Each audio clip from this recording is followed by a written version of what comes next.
Ассалаумағалейкум, мінекей бүгін 19 наурыз 2024 жыл біз Шымкент қаласындамыз. Қазір мынау Ташкентке шығып бара жатқан қаладан шыққан жолмен Алматыдан келе жатқан жолдың қиылысындамыз. А2 трассасы деп аталады. Анау қырда жүк көліктер кетіп бара жатыр ғой. Мына қазір жолдың оң жағында осыған келетін кармашектер бар емес пе, былай машиналардың кіретіні. Мына Шымкенттен бара жатып, қазір қайылып кетеді оңға қарай. Ары қарай Қызылордаға жүретін жолдар. Осыларда құрылыс ремонт жолдары басталды. Бұл яғни бүкіл трасса істеледі деген нәрсе емес. Қазір тек осы көпірге кіретін 4 қалта бар ғой. Мына жақтан кеткені, ар жақтан түскені, және мына 2 кольцо айналатын. Солардың бәрін жөндеу жұмыстары жүріп жатыр екен. Жол транспорт басқармасының басшысы мінекей, және қала әкімі осы жерге келіп өздері тексеріп жатыр. Қазір көрейік, біз тыңдап не жайлы әңгіме қылып жатыр екен. Жұмыс па, өсек па?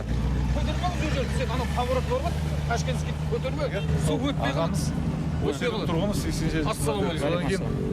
Әбден қаласың еңгісіге. Бұл реклама еңгісі блогер. Қай жерде жұмыс істедіңіз, а? Мен Казни химпроектте жұмыс істегенмін. Одан кейін 17 жыл Зерде компаниясында начальник хозяйка болып істедім. Не дейсіз? Сізге интервью келгені? Айтсаңшы.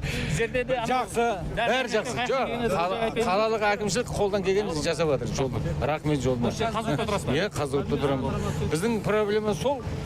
Жол, 4 жол, басқа шлит, газ, су, свет бар. Енді анауыңнан бір неғым, детский площадка. Қазір осы жол бойынша етті, жол басқарма басшысы өзіңіз айтып бересіз. Уәдесіне келді. Иә, білесіздер, Әлеуметтік ең көп жалпы түсетін осы жол болды. Осы жолға қазір 3 жерде фронтта жұмыс істеп, шұңқырлардың бәрін жамап, тегістеу қабатын салатын жердің бәріне тегістеу қабатын салып кетеміз. Одан бөлек қайттан істеп жатыр ма? Иә. Одан бөлек енді халыққа жаңағыдай жағымды жаңалық, мына 21-22-сі жаңа түркі әлеміне ортақ мейрам, Наурыз мейрамында жаңа көлік қатынасы тегін болады, автобустар. Қаланың бәрінде ма? Қаланың барлығы, 77 маршруттың барлығы. Ол қала әкімінің тікелей тапсырмасына сәйкес. Рахмет. Мынау қашан бітіп қалады екен енді? Бұны біз бір 2 аптада әдемілеп шығып кетеміз деген ойымыз бар. Мектің бәрі кіре беріс қой енді, Лепесок плес Ташкент бақты бәрін реттеп, әдемілесіп беріп кетеміз. Рахмет. Енді Шымкент қаласы тұрғындарына сіз естіп аласыз ба? 21-22-сіне бүкіл қалаға автобус тегін қылам дейді бұл кісі. Рахмет, аға. Алланың нұры жаусын. Онда салғы біз. Жоқ, бір құдайдан тілеп отыр. Әкім мырза, басқарма басшысы айтып жатыр, 21-22-сіне бүкіл қалаға транспортта тегін жүргіземіз дейді. Иә, сондай шешім қабылдадық. Одан кейін де бұл мейрамдардан кейін де жай жаңағы пенсионерлерге, басқа категорияларға сосын арнайы тарифтар, тегін жүру тарифі, жеңілдікпен жүретін тарифтар, соларды көздейміз, бірақ сәл уақыт керек. Әлі жаңа зейнеткерлерге бәріне де жеңілдіктер бола ма?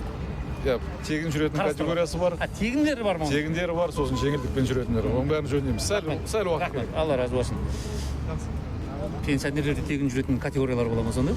Иә, қазір соны біз концепциясын дайындап, ол бюджетке қаншалықты қомақты салмақ болады, болмайтын соны не алып, ертең оны немесе қала әкімінің шешімімен, немесе мәслихаттың шешімімен қабылдайтын боламыз. Қазір заңдылығын бәрін қарап шығып, категория уже белгілі, әкіммен келісіміз, оның ішінде кейін халыққа жариялаймыз, қай санаттар тегін болады, қай санаттар жаңағы жеңілдікпен жүреді. Рахмет. Енді бұдан кейін көрінген жерде жаңағы зейнеткерлердің бәрі құшақтап, балам рахмет деп бетіңе жүйіп жатпайсың ба?